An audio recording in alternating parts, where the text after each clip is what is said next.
Ce matin, une conférence sociale consacrée à la question, elle vient à point puisque la plupart des retraités vivent dans la précarité du fait de leur faible pension. La rédaction ouvre une large fenêtre sur leur situation dans cette édition. Dans ce journal également, nous ferons le point sur la lutte contre le paludisme au Sénégal. En net recul est noté avec seulement 3 malades sur 100, même s'il y a encore des disparités entre les régions. Constat à Dakar et à Ziguinchor, c'est un prélude à la journée mondiale de lutte contre le palu prévue ce 25 avril. Au lendemain du premier tour de la présidentielle française, l'heure est aux analyses des résultats. Pour certains, le duel Macron-Le Pen est au second tour et la résultante du discrédit de la classe politique traditionnelle française. Nous vous présenterons également les profils des deux candidats dans cette édition. Mesdames et messieurs, bienvenue dans ce journal. Je le disais, en titre, ouverture ce matin au Grand Théâtre National de la deuxième conférence sociale présidée par le chef de l'État. La rencontre tripartite porte sur la réforme des retraites au Sénégal. Gouvernement, syndicats et patronat réfléchissent sur les solutions pérennes favorisant une revalorisation des pensions. La modernisation des régimes de retraite passe par un diagnostic sans complaisance. C'est un compte-rendu de Aboubakri Kane. Le dialogue social est un levier essentiel de la performance de l'action publique. Cette mobilisation exceptionnelle de tous les acteurs sociaux témoigne d'un engagement à asseoir une meilleure gouvernance du système national de retraite. Une réflexion à laquelle l'État a convié travailleurs et patronats, l'objectif étant de parvenir à un système de retraite juste et équitable. Excellence, Monsieur le Président de la République, vous vous êtes engagé dans la lutte contre les inégalités entre les citoyens, entre les villes et les campagnes. Et saluons tous les efforts fournis par le gouvernement et vous-même pour réduire la pauvreté dans notre pays. Il faut mettre les moyens pour éviter les perturbations futures. Et pour ce faire, nous avons besoin de votre soutien et de votre arbitrage. Nous savons que vous êtes un homme juste et vous êtes un homme engagé pour réduire les inégalités et lutter contre la pauvreté dans notre pays. L'amélioration des traitements dans la vie active des travailleurs est une donnée essentielle au relèvement des pensions de retraite. Et pour le patronat, la protection sociale doit aussi être l'affaire de tous. Trop de solidarité ne tue pas la solidarité, c'est l'irresponsabilité qui détruit la solidarité. Alors la solidarité, il ne faut pas la détruire, mais plutôt organiser la responsabilité de l'État, celle des employeurs, celle des travailleurs et celle des retraités. Bâtir une nouvelle architecture de notre système de retraite ne consiste pas seulement à ouvrir un débat sur la réalité des niveaux de pension, mais surtout à apporter des réponses à son financement. Tout travailleur devrait être en droit de jouir à la fin d'une vie professionnelle d'une retraite confortable. Et ces dernières années, d'importants efforts ont été consentis par l'État. Les retraites ont augmenté de 40% les pensions pour l'IPRES. Ainsi, en 2012, ceux qui avaient un bimestre de 50 000 francs perçoivent en 2017 72 200 francs, soit une augmentation de 22 200 francs. Et ceux qui avaient des bimestres de 100 000 francs, aujourd'hui perçoivent 146 000 francs. Donc soit 46 000 francs d'augmentation. Ce qui pour l'autorité n'est pas suffisant, et pour vieillir dans la dignité, le président Macky Sall invite les travailleurs à préparer la retraite en temps d'activité. Il faut comprendre que ceux qui gagnent un SMIC ou un salaire inférieur à 100 000, 150 000, que le niveau de cotisation soit faible. Mais il faut aussi dire à ceux qui gagnent 1 million de francs, voire 5 millions, qu'ils doivent prendre les dispositions pour augmenter leur niveau de cotisation et demain à la retraite pouvoir mériter d'une retraite confortable. Ndimbal na ca fekk loxol borom. Ça la vérité aussi. Gouvernement, patronat et syndicats doivent travailler ensemble pour bâtir dans le consensus des régimes viables et inclusifs. Des efforts qui ont pour finalité de bénéficier aux différentes générations de retraités. Il nous faut de plus concilier la recherche de la stabilité et de l'équilibre financier à long terme des régimes de retraite, avec le relèvement progressif du niveau des pensions afin d'améliorer le pouvoir d'achat et la qualité de vie des retraités. La conférence a aussi été l'occasion pour le chef de l'État de rendre hommage aux retraités après de bons et loyaux services à la nation. Une source d'inspiration pour la jeunesse, un modèle d'engagement pour les jeunes salariés dans le marché du travail et au-delà pour les générations futures. Au cours de cette rencontre, le président Macky Sall est également revenu sur les efforts du gouvernement pour améliorer les conditions de vie des retraités. Pour l'année en cours, le montant des exonérations est évalué à plus de 8 milliards de francs CFA. L'État envisage par ailleurs la réforme du Fonds national de retraite pour assurer la revalorisation des pensions. Nous écoutons le président Macky Sall au micro de Aboubakry Kane. Depuis le 1er janvier 2017, d'exonérer l'IPRES de l'impôt sur les sociétés, de l'impôt sur les revenus, de la contribution des propriétés foncières bâties et non bâties, de la surtaxe sur les terrains non bâtis ou insuffisamment bâtis et de la patente. Ça veut dire, en termes clairs, que pour cette année, ce montant a été évalué à 8 milliards 123 millions. Donc c'est 8 milliards et quelques qui sont donc redonnés à l'IPRES chaque année. Alors ces efforts de l'État ont pour finalité exclusive de bénéficier aux différentes générations de retraités.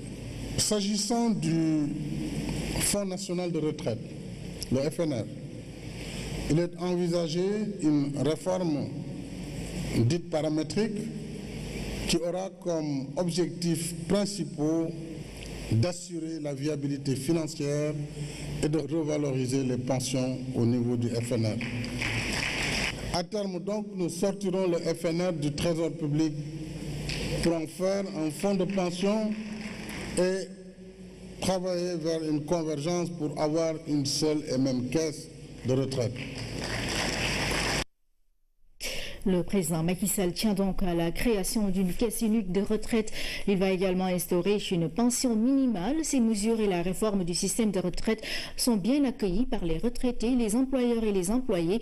Il prône une retraite décente. Rougui Atouba. La retraite est parfois source d'angoisse. La cause reste la modicité des pensions de retraite. Quelqu'un qui gagne 100 000 francs par mois, quand il va à la retraite, il gagne 35 000 francs par mois. Donc vous voyez déjà cet écart. Quelqu'un qui gagne entre 1 million et 5 millions par mois, du fait du plafonnement du niveau de cotisation au niveau des salaires, ce monsieur ne gagne que 350 000 francs par mois. Il faut que le principe d'égalité et d'équité soit respecté en ce qui concerne le régime complémentaire de retraite. Ce régime figure parmi les formules qui permettent de bénéficier d'une retraite décente. Le président Macky Sall y tient. Ce que veut le président de la République, c'est que quand le travailleur sénégalais ira à la retraite, qu'il soit polypensionné, qu'il ait plusieurs pensions. Une retraite de base, qui est servie par le FNR et par l'IPRES actuellement, que tous aient une retraite complémentaire, qui sera une retraite obligatoire, mais qu'il y ait aussi une retraite volontaire. Une réforme du système de retraite est alors nécessaire. Les retraités approuvent et saisissent l'occasion pour présenter quelques doléances. La révision des textes de l'IPRES, elles sont obsolètes parce que datant depuis 1958, date de la création de l'IPRES. La modicité des pensions qu'il faut améliorer. La participation des retraités au conseil d'administration. Pas en qualité de membre observateur, mais en qualité de membre à part entière avec voix délibérative. Au terme de la deuxième conférence sociale, une feuille de route et un agenda de mise en œuvre seront élaborés, des documents qui vont conduire à la réforme du système de retraite. Des retraités, on en trouve un peu partout dans le pays, même dans le monde rural. À Bambey-Serer, par exemple, ils sont nombreux à y vivre. Notre reporter Lamine Touré les a rencontrés. Au menu de leurs échanges, leur situation financière. Ceci en rapport avec la conférence sociale qui s'est ouverte ce matin. Des récépissés d'allocation de retraite exhibés devant la caméra. 15 000 francs CFA, un peu plus de 14 000 ou encore moins que ça, 13 000 francs CFA. À Bambey, dans la région de Diourbel, ils sont nombreux à vivre cette situation. Anciens employés de la Sonacos, ces retraités affiliés à l'IPRES se livrent volontiers au débat sur le régime financier. Si mes souvenirs sont bons, en 82, j'avais 40 000 CFA de pension de retraite. Aujourd'hui, je suis à 50 000 francs CFA. Dati Diop est à la retraite depuis 35 ans. Ce patriarche de 91 ans continue d'assumer ses charges familiales pour une pension plafonnée à 50 000 francs CFA, aujourd'hui morcelée avec la mensualisation. Une réalité partagée par la plupart de ses concitoyens qui ont décidé de rentrer dans leur village. De 40 000 francs CFA au début de ma retraite, j'en suis aujourd'hui à 60 000 francs CFA. Avec les mensualisations en cours, je perçois aujourd'hui la moitié. Vous imaginez 30 000 francs CFA. Aller à la retraite et ne pas pouvoir se payer un sac de riz, c'est souvent très dur. C'est en ce sens que nous demandons plus d'appui et d'aide pour mieux nous permettre de faire face aux réalités sociales. Dans ce hameau si calme, en cette période de chaleur intense, l'on trouve également des retraités du Fonds national de retraite. Un tour chez Eliman Sarr nous a permis de découvrir une autre réalité. Je suis resté 11 mois sans pension, sans salaire. Et donc à la retraite, je m'attendais à ce que ça soit automatique. Appréciant la situation, je pense que la modernisation de l'État remonte depuis le président Abdou Diouf et que la retraite du fonctionnaire ne peut pas être automatique. Et il quitte le régime actif et est obligé de chercher des papiers à gauche, à droite, hein, alors que tout devrait être contenu dans son dossier. Difficile donc de faire la distinction entre les différents régimes. Le besoin de revalorisation de la pension semble être une nécessité pour ces pères de famille. Moi j'ai deux enfants, ils vivent très difficilement à Dakar. Hein. L'un fait lettres modernes, l'autre fait espagnol et aucun des deux n'est titulaire d'une bourse. Alors, donc, vous voyez la vie à Dakar, la prise en charge pour la location, l'alimentation, le matériel didactique, le transport, tout ça là, ne peut être qu'à la charge du père de famille qui est à la retraite. La conférence sociale sur cette problématique est très attendue. Ici, chacun espère voir ses conditions de vie améliorées. Le besoin est là. Il est là, il est entier pour tout le monde. Il s'agit, à l'issue de la conférence sociale, faire du retraité un statut enviable. La retraite, c'est une hantise pour les travailleurs. Leurs pensions sont pour la plupart trop faibles. Le système de cotisation basé sur le calcul de points et le plafonnage plombe la valorisation des allocations de retraite. Les acteurs se prononcent dans ce reportage signé Fatou Sakho. La pension est une allocation viagère reversée aux travailleurs après 10 ou 15 ans de travail. Au Sénégal, on distingue deux régimes. Nous avons justement un régime de base. Et ce régime, tout le monde cotise. Il y a le régime complémentaire qui est réservé justement pour ce cadre. La première cotisation, c'est une cotisation dont le taux est de 14% avec des plafonds. Actuellement, le plafond est de 360 000 francs par mois. Et pour le cadre, maintenant, en plus de cette cotisation, on cotise sur la base d'un autre plafond qui est égal à 3 fois celui que je viens d'annoncer. Aujourd'hui, le système PX est à parfaire. C'est l'objet de la conférence. Il faut déplafonner l'assiette de cotisation, aussi bien pour le patronat que pour les travailleurs. Il faut envisager des fonds privés de pension et dans ce cadre de fonds privés de pension, c'est-à-dire l'apport de nouvelles institutions au système qui existe. Jusqu'ici, c'est l'IPRES et le FNR qui gèrent ce système où les cotisations sont réparties entre le travailleur 40% et l'employeur 60% sur la base de 14% du salaire. On a travaillé sur la base de ce qu'on appelle le système par répartition. C'est la nouvelle génération qui paye les cotisants de ceux qui sont des cotisations et les pensions de ceux qui sont partis. Alors, ce système, il n'est pas sans poser des problèmes parce que le rapport démographique a évolué. C'était 5 travailleurs pour un retraité. Aujourd'hui, on est rendu à 2,6 travailleurs pour un retraité. La deuxième problématique est le taux d'appel de cotisation. Le taux d'appel de cotisation, il est faible, il est de 14%. Dans les statuts de l'IPRES, il était dit qu'il fallait assurer 1,33% de taux de remplacement. Aujourd'hui, le taux de remplacement est loin de 1%. Autant de difficultés qui plombent le système de cotisation des retraites, régi par des textes qui n'ont pas beaucoup évolué. Il a un certain âge, il n'a pas migré vers des améliorations qui devraient intégrer, disons, les dimensions nouvelles du climat économique en tant que tel. Des retraités qui, malgré une majoration, la mensualisation et des facilitations, ne parviennent pas à percevoir une pension décente. La pension est calculée sur la base de points. Et ces points sont déterminés sur la base d'un plafonnement du salaire. C'est-à-dire, même quand tu gagnes 1 million, le salaire peut être plafonné à 250 000, par exemple. Plus le salaire est élevé, plus on a des points. Et plus la durée de stage est longue, plus également on a des points. Parce que quand quelqu'un qui cotise par exemple sur la base du plafond sur une trentaine d'années ne peut pas avoir une pension, la même pension que la personne qui n'a cotisé que 5 ans ou bien 10 ans. Le problème, c'est comment augmenter ce niveau de pension pour que les gens puissent percevoir quelque chose de... Et à ce niveau, je pense qu'il y a aussi une question assez importante que nous allons poser au gouvernement, c'est qu'il faudrait qu'on aille vers la pension minimale. Aujourd'hui, le minimum vieillesse est de plus en plus évoqué. Mais dans le contexte actuel, pourra-t-il s'appliquer? Quand on parle de pension minimum, on a toujours un problème. Parce que le minimum vieillesse, dans un système contributif, il pose problème. Vous cotisez, on dépose et le convertit en points. Ce qui veut dire que quand vous ne cotisez pas, vous n'avez pas de pension. Donc ce qui pose un problème.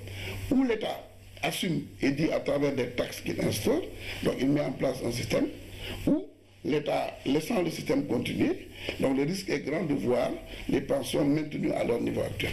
Il ne faut tout de même pas se décourager puisque les voies de recours peuvent être ailleurs.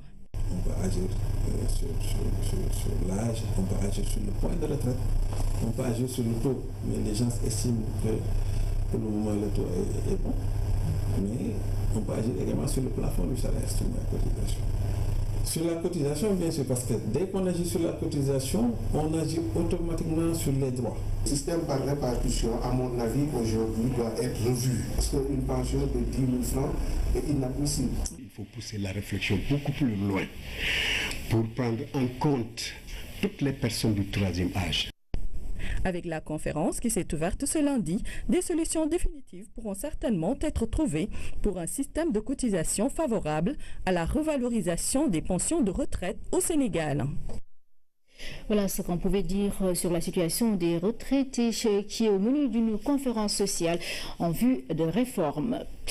Et puis le deuxième forum international du programme de surveillance de l'environnement pour la sécurité en Afrique s'est ouvert ce matin à Dakar. La rencontre a pour objectif principal d'échanger sur le renforcement des capacités des utilisateurs des données d'observation de la Terre sur le continent en mettant l'accent sur les applications climatiques et environnementales. Compte rendu à Damsila. Après Nairobi en 2014, Dakar abrite depuis ce matin le deuxième forum international du programme de surveillance de l'environnement pour la sécurité en Afrique. Cette rencontre qui réunit l'ensemble des représentants des pays membres a pour but de peaufiner les stratégies pour mieux atteindre les objectifs assignés. La planification du développement est avant tout comme un outil pour améliorer les conditions socio-économiques de nos communautés. Par conséquent, l'observation de la Terre faisant partie d'un ensemble d'outils que nos régions et États membres utilisent pour assurer un développement durable. Le programme MESA participe dans plusieurs secteurs qui touchent à l'environnement. Il met au point des services opérationnels fondés sur les données d'observation de la Terre. Pour atteindre notre destinée d'une Afrique prospère, pacifique et intégrée d'ici 2063, nous avons besoin d'efforts et de détermination concertée. MESA sera actif jusqu'en 2018. Il répond aux besoins d'amélioration de la gestion des ressources naturelles et de la sécurité environnementale, couvrant la totalité des pays d'Afrique subsaharienne. Concrètement, MESA ajoute de la valeur à plusieurs domaines d'intervention. La surveillance des sols et des conditions en eau pour l'agriculture, le suivi de la dégradation forestière et de la désertification. Le programme de surveillance de l'environnement pour la sécurité en Afrique répond parfaitement aux objectifs du plan Sénégal émergent. L'adhésion du Sénégal à de telles initiatives se justifie d'abord par le fait que les domaines ciblés constituent une priorité nationale, mais aussi et surtout parce qu'elles s'inscrivent parfaitement dans les objectifs du plan Sénégal émergent, notamment à travers son premier axe portant sur une transformation structurelle de l'économie à travers la consolidation des moteurs actuels de la croissance et le développement de nouveaux secteurs créateurs de richesses.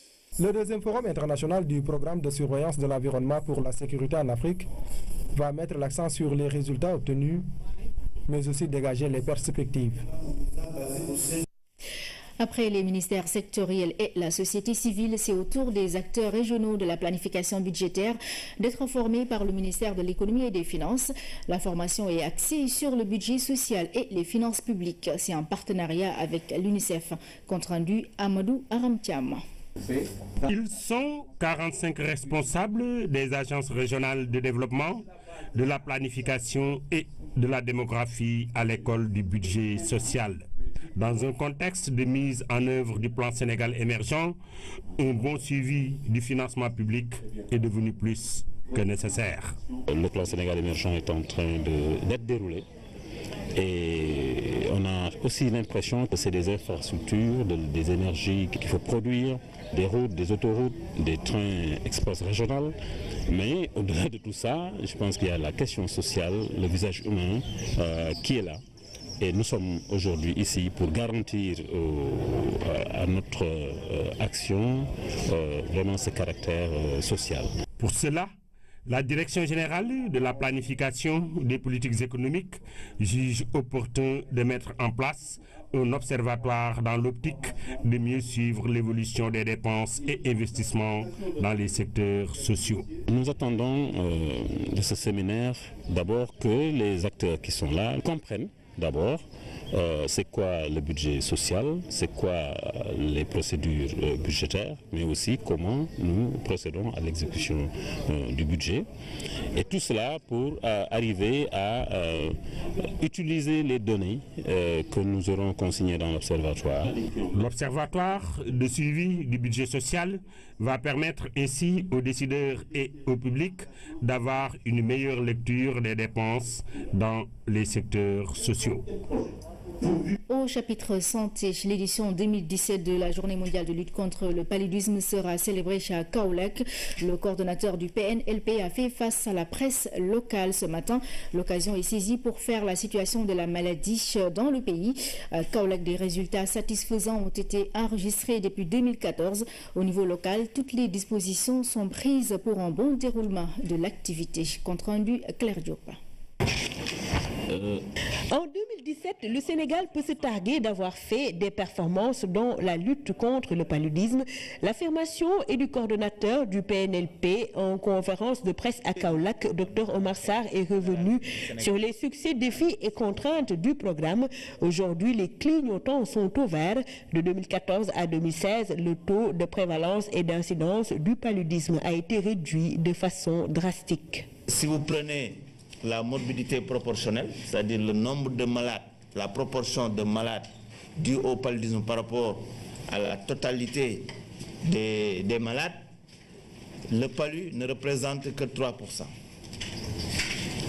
Donc 3% de l'ensemble des malades, en tout cas qui ont été recensés au Sénégal, c'est seulement 3% qui ont eu le paludisme.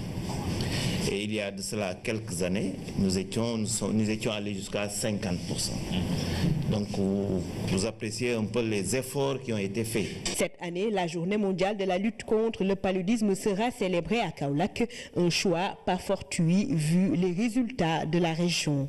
Le nombre de cas total qui sont confirmés, 27 737 pour 2014. Et en 2016, nous sommes à 14 107 pour vous dire comment l'évolution a été notable.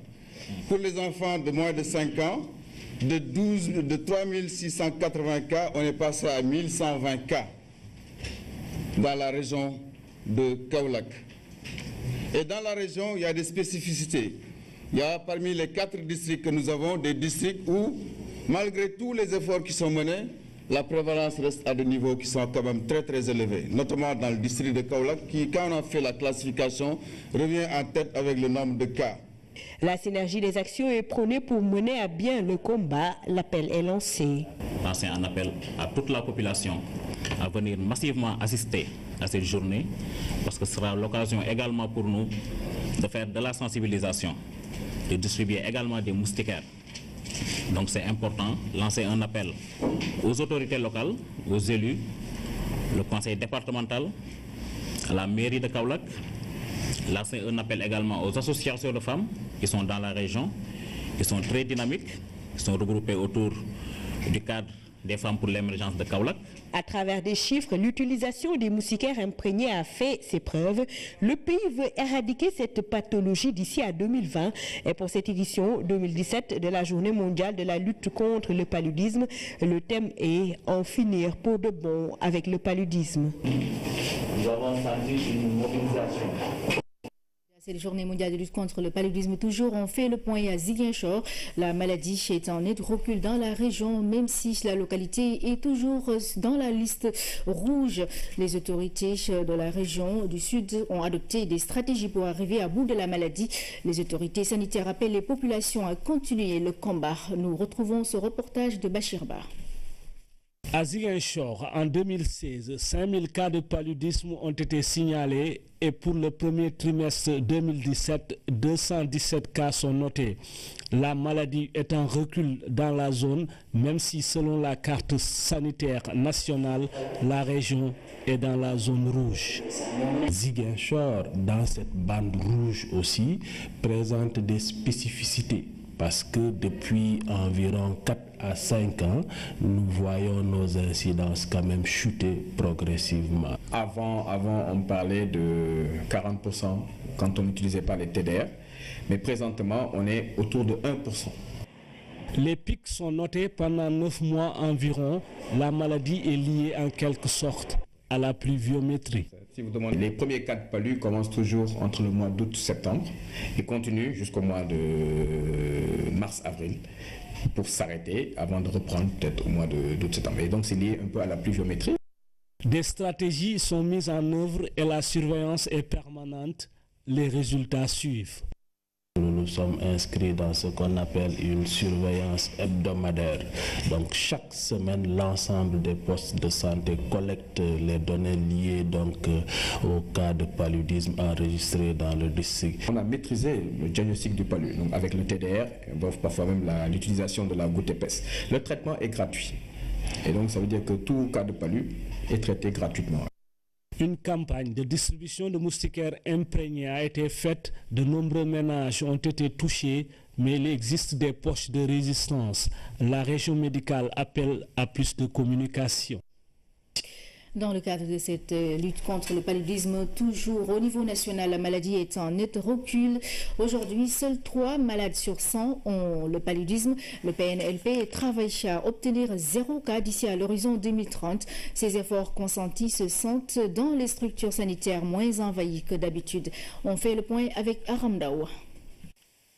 Dans ce centre de santé du plateau, difficile de mettre la main ce lundi matin sur un patient venu se faire consulter pour cause de paludisme. La maladie n'y est plus premier motif de consultation. Même en période de fraîcheur, comme à pareil moment, on avait dans nos salles de consultation quelques cas de patients hospitalisés pour cause de paludisme.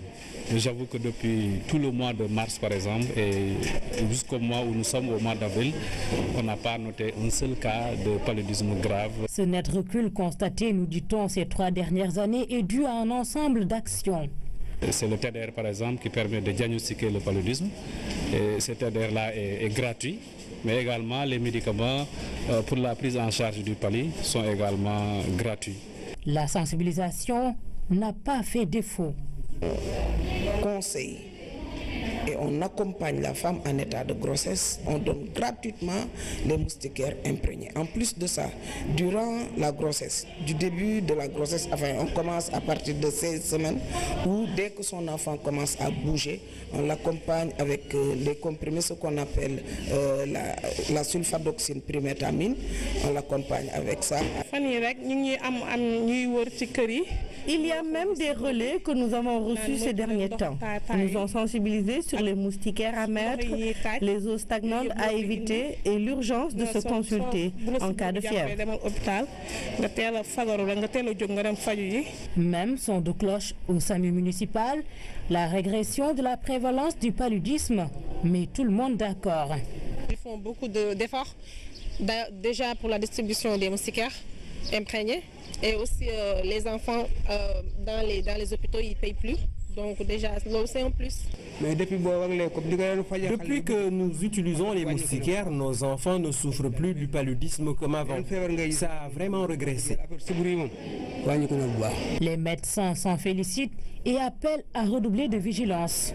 Nous avons la chance dans notre pays que la distribution se fasse de manière gratuite et que chaque famille a droit à une moustiquaire imprégnée à longue durée d'action.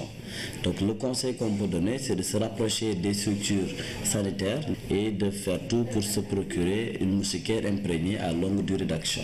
Aujourd'hui, 99% des ménages sont dotés de moustiquaires, informe le PNLP. Sur 100 malades, seuls les 3 ont également le paludisme, mais le programme veut arriver à éliminer la maladie d'ici à 2030. Réellement, si nous arrivons à pouvoir maintenir ces acquis-là, à pouvoir aussi mettre à l'échelle l'ensemble de ces interventions, mais aussi à prendre les spécificités du pays et même les spécificités par strate au niveau du pays, selon la distribution de la maladie, nous pouvons y arriver. Le programme compte accentuer la lutte dans le sud et le sud-est du pays, plus vulnérables que le reste. Pour les moustiques notés ces derniers temps à Dakar, les médecins rassurent, ils ne donnent pas le paludisme. Ce sont des culex et non des anophèles. Voilà pour le chapitre, un prélude à la journée mondiale de lutte contre le paludisme prévue demain. Santé toujours, la fièvre de la vallée du Rift, la maladie ne fait pas toujours la une. Pourtant, cette infection virale est de plus en plus répandue car elle a débordé de son foyer natif est-africain. Le plus redoutable, c'est que la maladie passe du ruminant à l'homme. Le Sénégal est-il préparé pour apporter une réponse adaptée? Des spécialistes d'élevage, d'environnement et d'agriculture, mais également de santé, ont testé le dispositif. Oumar Diaw nous en parle. La vallée du Rift est bien loin de l'Afrique de l'Ouest, mais la fièvre associée à cette partie orientale de l'Afrique constitue aujourd'hui une menace pour le bétail, pour les petits ruminants et les grands notamment. Une maladie virale qui est donc une maladie d'abord animale, qui est une maladie animale transmise par des moustiques. La fièvre de la vallée du Rift est transmissible à l'homme et sa surveillance est nécessaire. Des représentants de l'environnement, de l'élevage et de la santé se sont réunis pour un exercice de simulation. Cet exercice nous a permis de voir quels sont les gaps et quels sont les axes à améliorer dans le cadre de la coordination si toutefois il arriverait au Sénégal une maladie comme ça qui touche l'animal et qui peut toucher l'homme. L'impact sanitaire humain et animal est réel, tout comme d'ailleurs les conséquences économiques. Rien que pour l'épidémie de 2013, relativement concentrée, les pertes se chiffraient en milliards. Juste au niveau de la région périphérique de Dakar et au niveau de la région de Thiès, les pertes engendrées étaient supérieures à 3 milliards. L'exercice consistait à tester les capacités de riposte du Sénégal face à une zoonose signalée dans la sous-région. Le Centre des opérations d'urgence sanitaire a saisi l'ISRA. Les questions de la santé ne vont pas uniquement être gérées par le secteur de la santé. S'il y a des cas confirmés de certaines zoonoses, c'est-à-dire ces maladies des animaux qui peuvent atteindre l'homme, que le secteur de la santé soit tout de suite averti. La simulation a permis d'évaluer les différents éléments relatifs à une réponse efficace. Une évaluation donc de tout ce qui est disponible en matière de surveillance, en matière de vaccination et en matière de ressources humaines capables donc de réagir. On a également évalué nos besoins en logistique. Ce qu'il faudrait, c'est surtout améliorer notre capacité de détection rapide, qu'on n'attend pas qu'il y ait plusieurs cas pour pouvoir réagir. La coordination et l'échange d'informations entre les différents services techniques des ministères impliqués sont indispensables à la surveillance épidémiologique. L'exercice a une fois de plus montré le lien étroit entre la santé humaine et celle animale. Rideau sur la 12e université du notariat d'Afrique. Pendant 4 jours à Dakar, les acteurs ont échangé sur les techniques d'acquisition immobilière, le notariat dans la vie de l'entreprise et la gestion d'une étude de notaire. Compte rendu à Damsila. Dakar a été pendant 4 jours la capitale du notariat d'Afrique. Dans cette 12e université, les acteurs ont réfléchi et échangé sur les différents sujets qui portent sur le secteur. La conjoncture actuelle demande aux notaires, utilisant le principe de liberté contractuelle, d'imaginer des montages juridiques dans le but à la fois d'une optimisation textuelle et d'une optimisation fiscale. Dans cette rencontre, les notaires ont proposé des orientations pour mieux répondre aux questions de l'heure.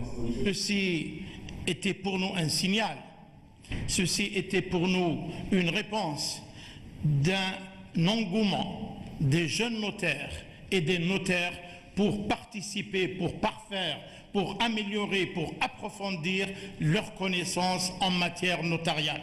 La gestion d'une étude d'un notaire, les techniques d'acquisition immobilière et le notaire dans la vie de l'entreprise sont les différents thèmes discutés dans cette 12e université du notariat d'Afrique. Des sujets jugés très pertinents. Je me réjouis des résultats combien éloquents auxquels vous êtes parvenus à la fin de vos travaux. Ce jour, je ne pouvais d'ailleurs pas douter au regard de la qualité des participants. Aussi suis-je convaincu que vous êtes désormais mieux outillés, chers participants, non seulement par rapport à la connaissance des ficelles de votre métier, mais aussi et surtout à assumer pleinement les rôles et responsabilités assignés à votre noble et exaltante profession. Au terme de la rencontre, les participants se sont donné rendez-vous à la 13e université du notariat d'Afrique qui va se tenir au mois d'avril 2018 au Madagascar. Conakry, la capitale mondiale du livre de l'année 2017. Les activités ont démarré dans la capitale guinéenne. Invité d'honneur, le Sénégal est représenté par une forte délégation dirigée par le ministre de la Culture et de la Communication. Envoyés spéciaux à Conakry, Khadija et Pabouna Chao. Les affiches sont partout dans la ville. Pour la première fois de son histoire, Conakry accueille le monde des écrits et du livre. Avec en première page le Sénégal, invité d'honneur de la manifestation. Venu procéder au lancement officiel des activités, le président Alpha Condé a insisté sur la nécessité de promouvoir la lecture et les livres. Nous devons faire en sorte que la tradition orale soit transcrite dans les livres afin que notre peuple renaisse avec son histoire. Ensemble, faisons confiance au secteur du livre en restructurant et en viabilisant la chaîne de cet instrument efficace, la l'édition d'une humanité meilleure. Pour sa part, le gouvernement guinéen, sous mon impulsion, ne fait nullement mystère de son ambition de réinstaller désormais la République de Guinée dans les loges d'honneur de la culture africaine. À la tête de la délégation sénégalaise, le ministre de la Culture et de la Communication, Mbagnick Ndiaye. Il s'est félicité du choix porté sur le Sénégal comme invité d'honneur, non sans rappeler l'engagement pris par notre pays pour faire en sorte que Conakry, capitale mondiale du livre, ne soit pas seulement un slogan, mais une réussite totale. Le chef de l'État, le président Macky Sall, est attentif à tout ce qui se fait, à tout ce qui se déroule autour du livre. C'est pourquoi lui-même il a pris la décision de faire passer le fonds de l'édition de 240 millions à 270 millions à 540 millions. C'est un message d'encouragement, un message de reconnaissance. Et pour mieux conforter cela, le chef de l'État nous a instruit de réaliser ici à Conakry, dans une de ses communes, un coin de livres, qui va permettre aux jeunes de Conakry d'avoir accès à la lecture, mais aussi de toucher aussi aux livres. Pendant une année entière, Conakry sera donc le point de rencontre des auteurs, des écrivains et des éditeurs. Durant toute cette période, le savoir-faire et la créativité de la plume seront en première ligne dans les différents stands. Au lendemain du premier tour de la présidentielle française, place aux analyses. Le discrédit de la classe politique traditionnelle française implique en partie les résultats du scrutin d'hier. C'est l'avis du professeur Alioune Badara Diop. Selon lui, le Front National a su adoucir son discours alors que Macron se présente en homme neuf, jeune et dynamique. Il pense surtout que le leader du mouvement En Marche est en meilleure posture pour l'emporter. René Massiga Diouf. Généralement, les résultats de l'élection présidentielle française traduisent un sentiment profond de dépit de l'opinion publique vis-à-vis d'une classe politique traditionnelle incapable de donner des gages de crédibilité. La percée du Front National comme celle du candidat d'En Marche reflète un ardent désir de changement. Le discrédit serait la première explication des résultats d'hier. La droite et la gauche se sont discrédités pour plusieurs raisons. La droite d'abord, depuis Sarkozy, a entamé une chute vertigineuse dans l'opinion publique. Elle s'est discréditée pour plusieurs raisons liées à des affaires, liées à l'absence de morale politique, à l'éthique politique, etc. Le positionnement très discutable de Sarkozy par rapport à certaines questions sensibles ont contribué à éroder sa popularité et corollairement la popularité de la droite. Par rapport aux autres partis, le Front National a fait une progression fulgurante depuis les élections de 2012. Plus d'1 million de voix de plus. À l'origine de cette avancée, une adaptation de ses propositions aux besoins de la société française actuelle et une dilution de son discours jugé parfois très radical. Pour le mouvement En Marche, son leader est un nouveau venu sur la scène politique. Force est de reconnaître qu'il a tout chamboulé. La France aujourd'hui, électoralement, est caractérisée par une quadripartition de l'espace électoral, l'émergence de Jean-Luc Mélenchon, de Macron, de Le Pen et de Fillon. Après tout, le programme de Macron est quasiment une coquille vide. Je ne suis pas être péremptoire, mais quand on lit son programme, ce n'est pas a priori le programme qui explique pourquoi les gens ont voté pour lui. C'est peut-être la nouveauté, la curiosité d'avoir un leader jeune, capable de transformer radicalement la classe politique, qui est présumé porteur d'idéaux nouveaux, qui vont opérer le sursaut dont la classe politique française a besoin. Le deuxième tour reste relativement ouvert, même si personne n'ose croire à une victoire possible de Marine Le Pen. De par le nombre de ralliements à son camp, Macron est largement favori, comme l'ont prédit tous les instituts de sondage. Le Front National améliorera tout de même incontestablement son score du premier tour. A priori, Macron va passer au second tour, a priori, parce que les reports de voix mathématiquement sont largement supérieurs à ce que peut escompter Marine Le Pen. En revanche, vous savez, en démocratie, c'est toujours l'électorat qui décide, le peuple qui est le dépositaire en dernière instance de la souveraineté, qui peut décider dans l'isoloir, en toute liberté, de voter pour qui il veut. Par conséquent, les instituts de sondage ne peuvent pas, de façon absolue, prédire ce que seront les résultats le 14 mai, je crois. Le 7 mai, voilà. Les candidats sont déjà de plein pied dans la campagne pour le second tour. Le 8e président de la 5e République française sera connu le 7 mai au soir. Pour le premier tour, René Massiga Diouf, les électeurs français ont donc tranché. Emmanuel Macron et Marine Le Pen sont les deux candidats qui s'affronteront au second tour de l'élection présidentielle. Deux candidats au parcours et profils très différents. Leur portrait avec Radika Bara. Ils étaient 11, il n'en reste plus que 2. Deux candidats au profil bien différents qui n'ont pas manqué de souligner leur opposition durant cette campagne. Emmanuel Macron, 39 ans, candidat du mouvement En Marche. Marine Le Pen, 48 ans, candidate du Front National. C'est en mai 2012 que les Français découvrent Macron en politique, même s'il était membre du Parti socialiste depuis 2006. Emmanuel Macron, inspecteur des finances, diplômé de Sciences Po et de l'ENA de Paris, accepte de rejoindre l'Élysée en tant que secrétaire adjoint de la présidence. Le 26 août 2014, il est nommé ministre de l'économie, de l'industrie et du numérique dans le deuxième gouvernement de Manuel Valls. En avril 2016, il s'éloigne du Parti socialiste et crée son mouvement En Marche. Le 30 août 2016, il démissionne du gouvernement. 5 mois plus tard, il annonce sa candidature à la présidentielle. En face, Marine Le Pen, fille de Jean-Marie Le Pen, président fondateur du Front National. L'ancienne avocate au barreau de Paris obtient son premier mandat en 1998 dans le Pas-de-Calais en tant que conseillère régionale. Alors que son influence est grandissante, elle est élue députée européen en 2004, puis en 2009. Elle remplace son père à la présidence du parti en 2011 et se présente pour la première fois à la présidentielle en 2012. Elle obtient 17,9%. Elle ne sera pas au second tour. C'est ce qu'elle a réussi le 24 avril au premier tour de la présidentielle de 2017. Elle arrive en seconde position avec 21,43% derrière Emmanuel Macron, 23,86%. Leurs philosophies sont profondément différentes. Emmanuel Macron est un Européen libéral convaincu que l'économie fonctionne mieux avec plus de liberté. Quant à Marine Le Pen, elle est d'abord nationaliste avant d'être libérale. Le point fort de son programme économique est la sortie de l'euro ou Frexit le 7 mai prochain.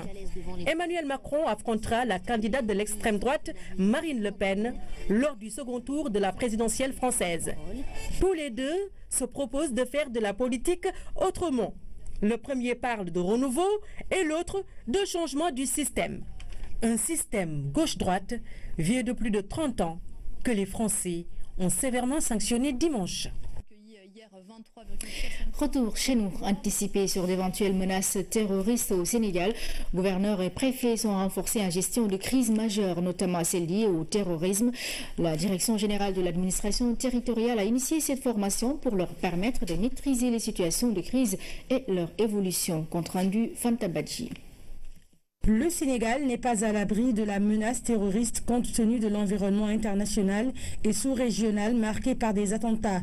Pour juguler le danger, les gouverneurs et préfets de l'ensemble du territoire national sont outillés pour renforcer la surveillance. Renforcer les capacités des gouverneurs et préfets revient en effet d'une façon ou d'une autre à faire de véritables stratèges capables de s'adapter et de faire face à toutes sortes de situations. L'expertise française est sollicitée avec des exercices pratiques prévus pour mettre ces chefs de circonscription administrative en situation. La stratégie vient en complément aux mesures de prévention en cours. Les gouverneurs de région coordonnent toutes les actions qui visent à lutter contre, à prévenir et à lutter contre le terrorisme. Donc les gouverneurs sont au cœur des actions de prévention et de lutte contre le terrorisme. Les attentats de Grand Bassam, les attentats donc, du Radisson à Bamako. Il y a eu aussi pas mal, certaines affaires aussi terroristes, de réseaux terroristes sous-jacents à Dakar. Et on s'est dit, fort malheureusement de notre expérience française, on pourrait mettre en commun nos forces, nos connaissances. La menace est là, réelle, mais le dispositif sécuritaire sénégalais est tout aussi opérationnel et adapté à l'intensité du risque. On se rappelle les événements survenus à Matam en novembre dernier où 4 individus armés supposés djihadistes avaient été aperçus. Nous avons tenu à rassurer les populations. Ça a été positif puisque cela nous a permis de tester l'interopérationnalité de nos forces. Une des faiblesses à l'heure actuelle de notre dispositif de sécurité, il faut le reconnaître et l'avouer, c'est la porosité de nos frontières. Quand vous prenez par exemple la région de Matam, sur un linéaire de 200 km de fleuve, nous n'avons que 4 postes de contrôle. Mais nous pallions cela par d'abord des patrouilles permanentes des forces de sécurité et de défense le long de la frontière, mais également nous avons mis en place un dispositif de renseignement qui implique les chefs de village donc au niveau de cette frontière.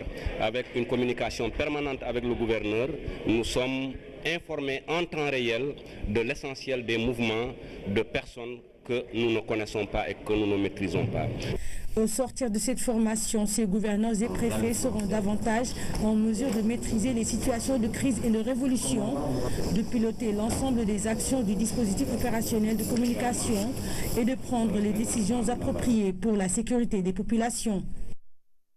Au chapitre religion, préparatif de l'appel de Seydina Limamou Laye, visite du directeur général de la Sénélec à Yoff. C'est donc pour préparer cet événement. Matar Sissi a présenté le plan de la Sénélec pour un bon déroulement de l'événement. Maman Moussaignan.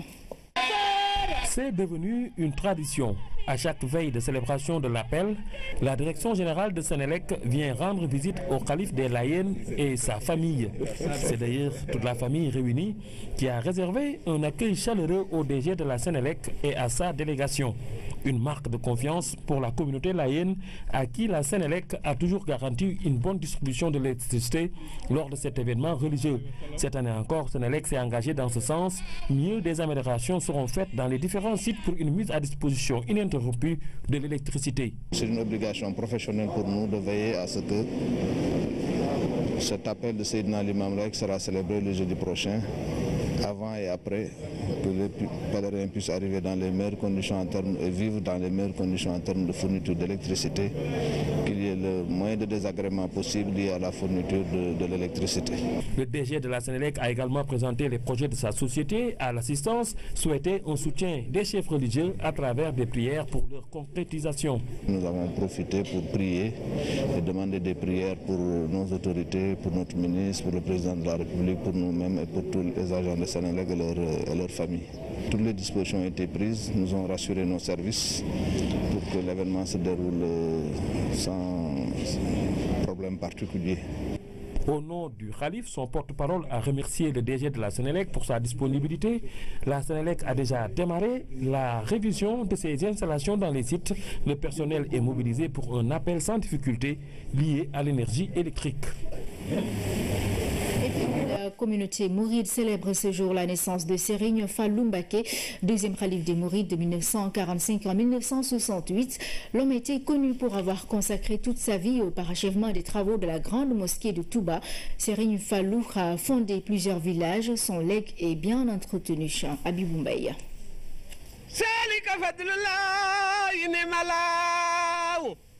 Quand Cheikh Ahmadou Bamba fut informé de la naissance de Serigne Fallou, son fils, en 1888 à Darussalam, au 28e jour du mois lunaire de Rajab, il aurait vivement exprimé toute sa gratitude à son Seigneur en disant que si ce nouvel hôte n'était pas apparu dans sa famille, il se serait mis à sa recherche pour aller le retrouver où qu'il puisse être. Mais fort heureusement, Serigne Fallou Mbacké sera ce fils de Cheikh Ahmadou Bamba qui s'est signalé dès le bas âge comme un être d'exception.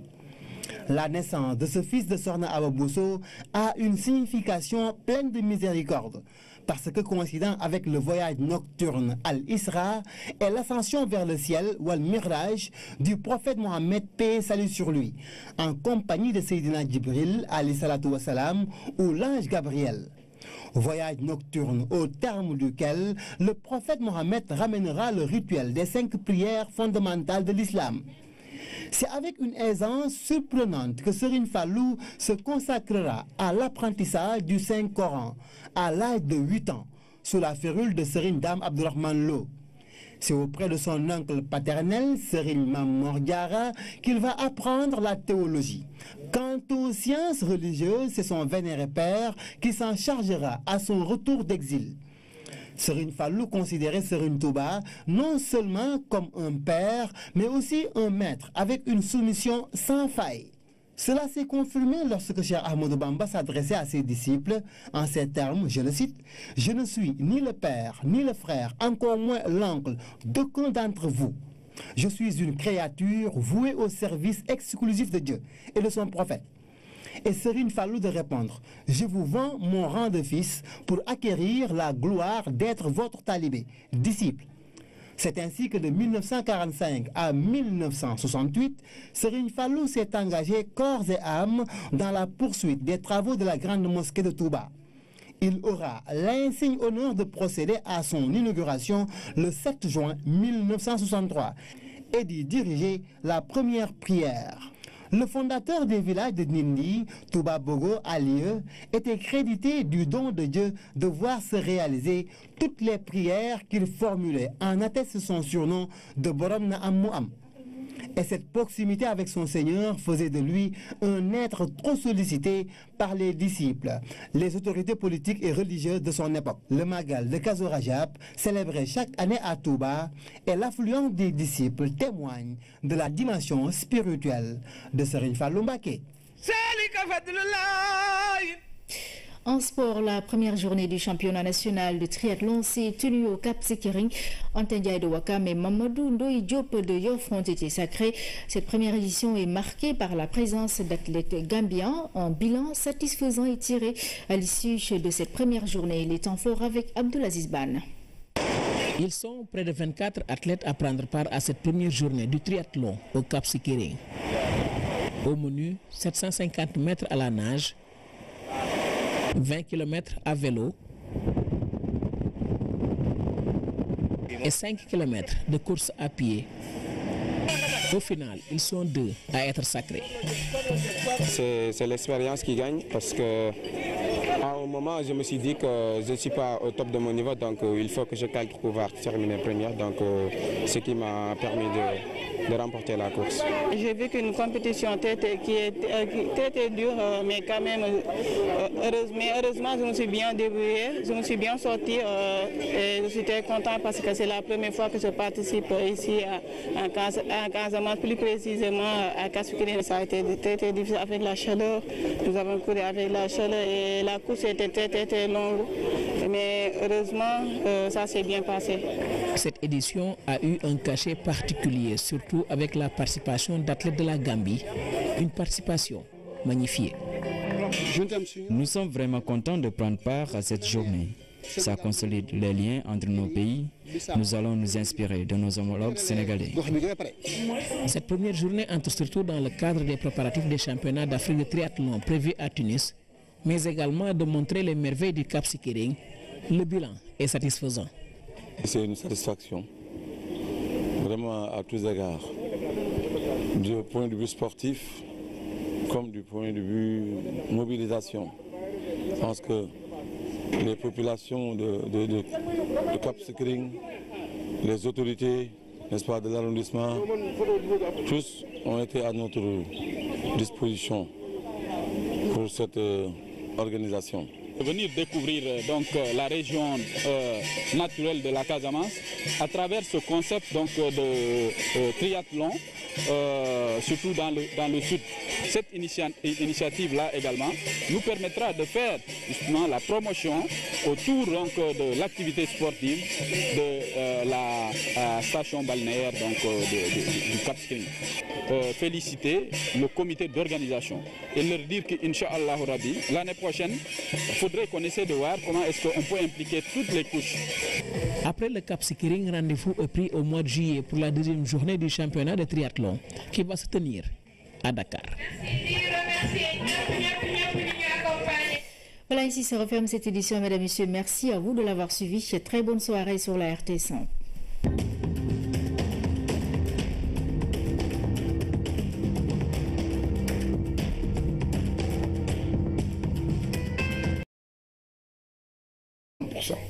Autant de difficultés qui plombent le système de cotisation des retraites régi par des textes qui n'ont pas beaucoup évolué. Il a un certain âge, il n'a pas migré vers des améliorations qui devraient intégrer, disons, les dimensions nouvelles du climat économique en tant que tel.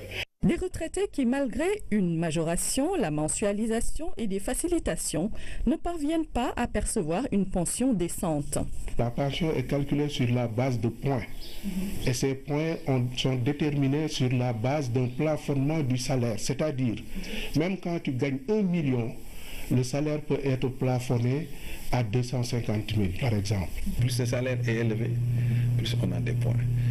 Et plus la durée de stage est longue, plus également on a des points. Parce que quand quelqu'un qui cotise par exemple sur la base du plafond sur une trentaine d'années ne peut pas avoir une pension, la même pension que la personne qui n'a cotisé que 5 ans ou bien 10 ans.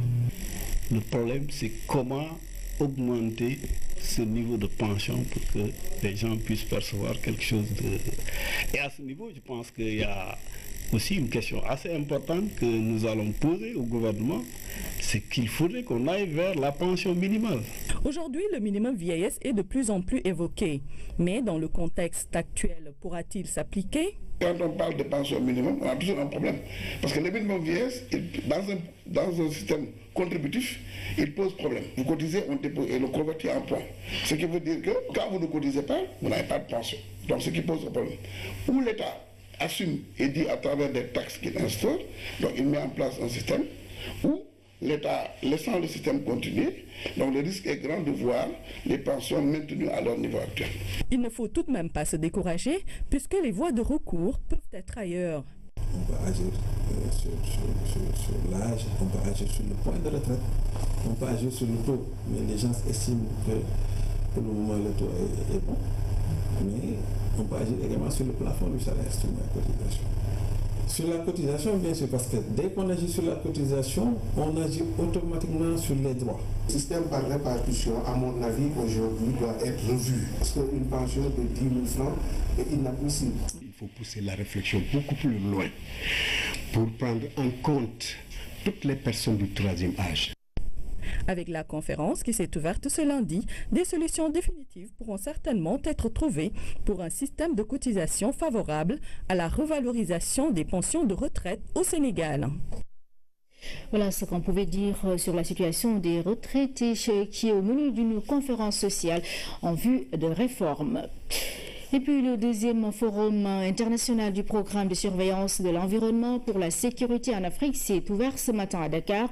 La rencontre a pour objectif principal d'échanger sur le renforcement des capacités des utilisateurs des données d'observation de la Terre sur le continent en mettant l'accent sur les applications climatiques et environnementales. Compte rendu à Damsila. Après Nairobi en 2014, Dakar abrite depuis ce matin le deuxième forum international du programme de surveillance de l'environnement pour la sécurité en Afrique. Cette rencontre qui réunit l'ensemble des représentants des pays membres a pour but de peaufiner les stratégies pour mieux atteindre les objectifs assignés. La planification du développement est avant tout comme un outil pour améliorer les conditions socio-économiques de nos communautés. Par conséquent, l'observation de la Terre faisant partie d'un ensemble d'outils que nos régions et États membres utilisent pour assurer un développement durable. Le programme MESA participe dans plusieurs secteurs qui touchent à l'environnement.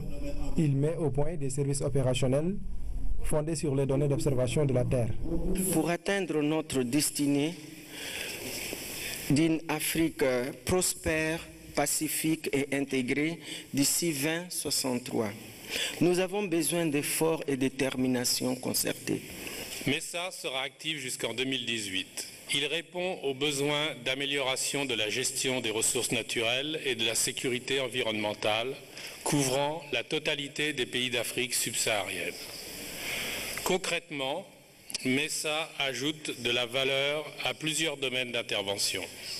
La surveillance des sols et des conditions en eau pour l'agriculture, le suivi de la dégradation forestière et de la désertification. Le programme de surveillance de l'environnement pour la sécurité en Afrique répond parfaitement aux objectifs du plan Sénégal émergent.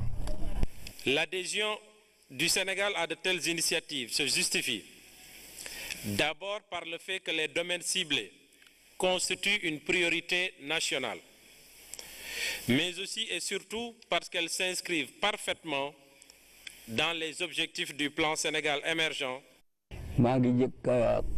Si mes souvenirs sont bons, en 82, j'avais 40 000 CFA de pension de retraite. Aujourd'hui, je suis à 50 000 francs CFA. Dati Diop est à la retraite depuis 35 ans. Ce patriarche de 91 ans continue d'assumer ses charges familiales pour une pension plafonnée à 50 000 francs CFA, aujourd'hui morcelée avec la mensualisation. Une réalité partagée par la plupart de ses concitoyens qui ont décidé de rentrer dans leur village. De 40 000 francs CFA au début de ma retraite, j'en suis aujourd'hui à 60 000 francs CFA. Avec les mensualisations en cours, je perçois aujourd'hui la moitié. Vous imaginez 30 000 francs CFA. Aller à la retraite et ne pas pouvoir se payer un sac de riz, c'est souvent très dur. C'est en ce sens que nous demandons plus d'appui et d'aide pour mieux nous permettre de faire face aux réalités sociales. Dans ce hameau si calme, en cette période de chaleur intense, l'on trouve également des retraités du Fonds national de retraite. Un tour chez Eliman Sarr nous a permis de découvrir une autre réalité. Je suis resté 11 mois sans pension, sans salaire.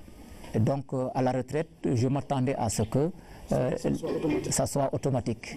Appréciant la situation, je pense que la modernisation de l'État remonte depuis le président Abdou Diouf et que la retraite des fonctionnaires ne peut pas être automatique. Et il quitte le régime actif est obligé de chercher des papiers à gauche, à droite, hein, alors que tout devrait être contenu dans son dossier. Difficile donc de faire la distinction entre les différents régimes. Le besoin de revalorisation de la pension semble être une nécessité pour ces pères de famille. Moi j'ai deux enfants, ils vivent très difficilement à Dakar. Hein. L'un fait lettres modernes, l'autre fait espagnol et aucun des deux n'est titulaire d'une bourse. Alors, donc, vous voyez la vie à Dakar, la prise en charge pour la location, l'alimentation, le matériel didactique, le transport, tout ça là, ne peut être qu'à la charge du père de famille qui est à la retraite. La conférence sociale sur cette problématique est très attendue. Ici, chacun espère voir ses conditions de vie améliorées. Le besoin est là. Il est là, il est entier pour tout le monde. Il s'agit, à l'issue de la conférence sociale, faire du retraité un statut enviable. La retraite, une hantise pour les travailleurs. Leurs pensions sont pour la plupart trop faibles. Le système de cotisation basé sur le calcul de points et le plafonnage plombe la valorisation des allocations de retraite. Les acteurs se prononcent dans ce reportage signé Fatou Sakho. La pension est une allocation viagère reversée aux travailleurs après 10 ou 15 ans de travail. Au Sénégal, on distingue deux régimes. Nous avons justement un régime de base. Et ce régime, tout le monde cotise. Il y a le régime complémentaire qui est réservé justement au cadre. La première cotisation, c'est une cotisation dont le taux est de 14% avec des plafonds. Actuellement, le plafond est de 360 000 francs par mois. Et pour le cadre, maintenant, en plus de cette cotisation, on cotise sur la base d'un autre plafond qui est égal à 3 fois celui que je viens d'annoncer. Aujourd'hui, le système PX est à parfaire. C'est l'objet de la conférence. Il faut déplafonner l'assiette de cotisation, aussi bien pour le patronat que pour les travailleurs.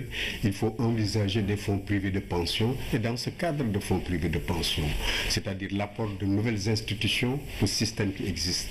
Jusqu'ici, c'est l'IPRES et le FNR qui gèrent ce système où les cotisations sont réparties entre le travailleur, 40%, et l'employeur, 60%, sur la base de 14% du salaire. On a travaillé sur la base de ce qu'on appelle le système par répartition. C'est la nouvelle génération qui paye les cotisants de ceux qui sont les cotisations et les pensions de ceux qui sont partis. Alors, ce système, il n'est pas sans poser des problèmes parce que le rapport démographique a évolué. C'était 5 travailleurs pour un retraité. Aujourd'hui, on est rendu à 2,6 travailleurs pour un retraité. La deuxième problématique est le taux d'appel de cotisation. Le taux d'appel de cotisation, il est faible, il est de 14%. Dans les statuts de l'IPRES, il était dit qu'il fallait assurer 1,33% de taux de remplacement. Aujourd'hui, le taux de remplacement est loin de 1. Notamment à travers son premier axe portant sur une transformation structurelle de l'économie, à travers la consolidation des moteurs actuels de la croissance et le développement de nouveaux secteurs créateurs de richesses.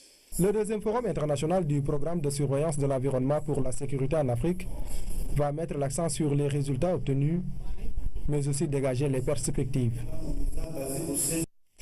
Après les ministères sectoriels et la société civile, c'est au tour des acteurs régionaux de la planification budgétaire d'être formés par le ministère de l'économie et des finances. La formation est axée sur le budget social et les finances publiques. C'est en partenariat avec l'UNICEF. Compte rendu Amadou Aramtiam. Ils sont 45 responsables des agences régionales de développement, de la planification et de la démographie à l'école du budget social. Dans un contexte de mise en œuvre du plan Sénégal émergent, un bon suivi du financement public est devenu plus que nécessaire. Le plan Sénégal émergent est en train d'être déroulé et on a aussi l'impression que c'est des infrastructures, des énergies qu'il faut produire, des routes, des autoroutes, des trains express régionaux. Mais au-delà de tout ça, je pense qu'il y a la question sociale, le visage humain qui est là. Et nous sommes aujourd'hui ici pour garantir à notre action vraiment ce caractère social. Pour cela, La Direction générale de la planification des politiques économiques juge opportun de mettre en place un observatoire dans l'optique de mieux suivre l'évolution des dépenses et investissements dans les secteurs sociaux. Nous attendons de ce séminaire d'abord que les acteurs qui sont là comprennent d'abord c'est quoi le budget social, c'est quoi les procédures budgétaires, mais aussi comment nous procédons à l'exécution du budget. Et tout cela pour arriver à utiliser les données que nous aurons consignées dans l'observatoire. L'observatoire de suivi du budget social va permettre ainsi aux décideurs et au public d'avoir une meilleure lecture des dépenses dans les secteurs sociaux. Au chapitre santé, l'édition 2017 de la Journée mondiale de lutte contre le paludisme sera célébrée chez Kaolack. Le coordonnateur du PNLP a fait face à la presse locale ce matin.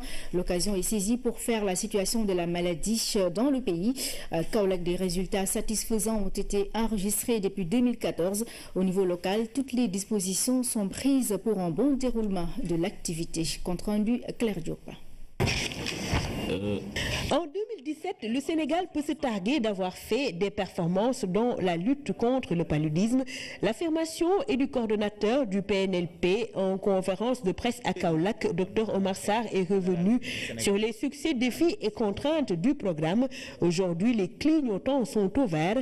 De 2014 à 2016, le taux de prévalence et d'incidence du paludisme a été réduit de façon drastique. Si vous prenez la morbidité proportionnelle, c'est-à-dire le nombre de malades, la proportion de malades dus au paludisme par rapport à la totalité des malades, le palu ne représente que 3%.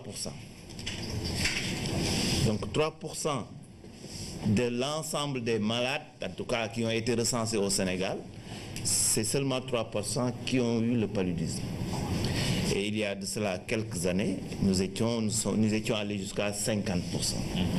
Donc vous appréciez un peu les efforts qui ont été faits. Cette année, la Journée mondiale de la lutte contre le paludisme sera célébrée à Kaolack. Un choix pas fortuit vu les résultats de la région. Le nombre de cas total qui sont confirmés, 27 737 pour 2014. Et en 2016, nous sommes à 14 107 pour vous dire comment l'évolution a été notable. Pour les enfants de moins de 5 ans, de 3 680 cas, on est passé à 1120 cas dans la région de Kaolack. Et dans la région, il y a des spécificités. Il y a parmi les 4 districts que nous avons, des districts où, malgré tous les efforts qui sont menés, la prévalence reste à des niveaux qui sont quand même très très élevés, notamment dans le district de Kaolack, qui, quand on a fait la classification, revient en tête avec le nombre de cas. La synergie des actions est prônée pour mener à bien le combat. L'appel est lancé. C'est un appel à toute la population à venir massivement assister à cette journée, parce que ce sera l'occasion également pour nous de faire de la sensibilisation, de distribuer également des moustiquaires. Du niveau des pensions, afin d'améliorer le pouvoir d'achat et la qualité de vie des retraités. La conférence a aussi été l'occasion pour le chef de l'État de rendre hommage aux retraités après de bons et loyaux services à la nation. Une source d'inspiration pour la jeunesse, un modèle d'engagement pour les jeunes salariés dans le marché du travail et au-delà pour les générations futures. Au cours de cette rencontre, le président Macky Sall est également revenu sur les efforts du gouvernement pour améliorer les conditions de vie des retraités. Pour l'année en cours, le montant des exonérations est évalué à plus de 8 milliards de francs CFA. L'État envisage par ailleurs la réforme du Fonds national de retraite pour assurer la revalorisation des pensions. Nous écoutons le président Macky Sall au micro de Aboubakry Kane. Depuis le 1er janvier 2017, d'exonérer les presse de l'impôt sur les sociétés, de l'impôt sur les revenus, de la contribution des propriétés foncières bâties et non bâties, de la surtaxe sur les terrains non bâtis ou insuffisamment bâtis et de la patente. Ça veut dire, en termes clairs, que pour cette année, Ce montant a été évalué à 8 milliards 123 millions. Donc c'est 8 milliards et quelques qui sont donc redonnés à l'IPRES chaque année. Alors ces efforts de l'État ont pour finalité exclusive de bénéficier aux différentes générations de retraités. S'agissant du Fonds national de retraite, le FNR, il est envisagé une réforme dite paramétrique qui aura comme objectifs principaux d'assurer la viabilité financière et de revaloriser les pensions au niveau du FNR. À terme donc, nous sortirons le FNR du Trésor public pour en faire un fonds de pension et travailler vers une convergence pour avoir une seule et même caisse de retraite. Le président Macky Sall tient donc à la création d'une caisse unique de retraite. Il va également instaurer une pension minimale. Ces mesures et la réforme du système de retraite sont bien accueillies par les retraités, les employeurs et les employés. Ils prônent une retraite décente. Rougui Atouba.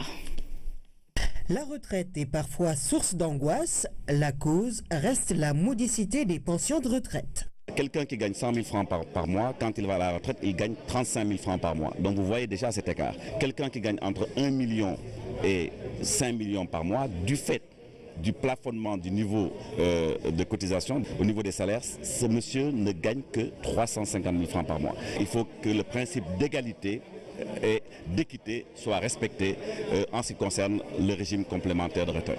Ce régime figure parmi les formules qui permettent de bénéficier d'une retraite décente. Le président Macky Sall y tient. Ce que veut le président de la République, c'est que quand le travailleur sénégalais ira à la retraite, qu'il soit polypensionné, qu'il ait plusieurs pensions. Une retraite de base, qui est servie par le FNR et par l'IPRES actuellement, que tous aient une retraite complémentaire, qui sera une retraite obligatoire, mais qu'il y ait aussi une retraite volontaire. Une réforme du système de retraite est alors nécessaire. Les retraités approuvent et saisissent l'occasion pour présenter quelques doléances. La révision des textes de l'IPRES, elles sont obsolètes parce que datant depuis 1958, date de la création de l'IPRES. La modicité des pensions qu'il faut améliorer. La participation des retraités au conseil d'administration. Pas en qualité de membre observateur, mais en qualité de membre à part entière avec voix délibérative. Au terme de la deuxième conférence sociale, une feuille de route et un agenda de mise en œuvre seront élaborés, des documents qui vont conduire à la réforme du système de retraite. Des retraités, on en trouve un peu partout dans le pays, même dans le monde rural. À Bambey-Serer, par exemple, ils sont nombreux à y vivre. Notre reporter Lamine Touré les a rencontrés. Au menu de leurs échanges, leur situation financière. Ceci en rapport avec la conférence sociale qui s'est ouverte ce matin. Des récépissés d'allocation de retraite exhibés devant la caméra. 15 000 francs CFA, un peu plus de 14 000 ou encore moins que ça, 13 000 francs CFA. À Bambey, dans la région de Diourbel, ils sont nombreux à vivre cette situation. Anciens employés de la Sonacos, ces retraités affiliés à l'IPRES se livrent volontiers au débat sur le régime financier. Ce matin, une conférence sociale consacrée à la question, elle vient à point puisque la plupart des retraités vivent dans la précarité du fait de leur faible pension. La rédaction ouvre une large fenêtre sur leur situation dans cette édition. Dans ce journal également, nous ferons le point sur la lutte contre le paludisme au Sénégal. En net recul est noté avec seulement 3 malades sur 100, même s'il y a encore des disparités entre les régions. Constat à Dakar et à Ziguinchor, c'est un prélude à la journée mondiale de lutte contre le palu prévu ce 25 avril. Au lendemain du premier tour de la présidentielle française, l'heure est aux analyses des résultats. Pour certains, le duel Macron-Le Pen est au second tour et la résultante du discrédit de la classe politique traditionnelle française. Nous vous présenterons également les profils des deux candidats dans cette édition. Mesdames et messieurs, bienvenue dans ce journal. Je le disais, en titre, ouverture ce matin au Grand Théâtre National de la deuxième conférence sociale présidée par le chef de l'État. La rencontre tripartite porte sur la réforme des retraites au Sénégal. Gouvernement, syndicats et patronat réfléchissent sur les solutions pérennes favorisant une revalorisation des pensions. La modernisation des régimes de retraite passe par un diagnostic sans complaisance. C'est un compte-rendu de Aboubakry Kane. Le dialogue social est un levier essentiel de la performance de l'action publique. Cette mobilisation exceptionnelle de tous les acteurs sociaux témoigne d'un engagement à asseoir une meilleure gouvernance du système national de retraite. Une réflexion à laquelle l'État a convié travailleurs et patronat, l'objectif étant de parvenir à un système de retraite juste et équitable. Excellence, Monsieur le Président de la République, vous vous êtes engagé dans la lutte contre les inégalités entre les citoyens, entre les villes et les campagnes. Et saluons tous les efforts fournis par le gouvernement et vous-même pour réduire la pauvreté dans notre pays.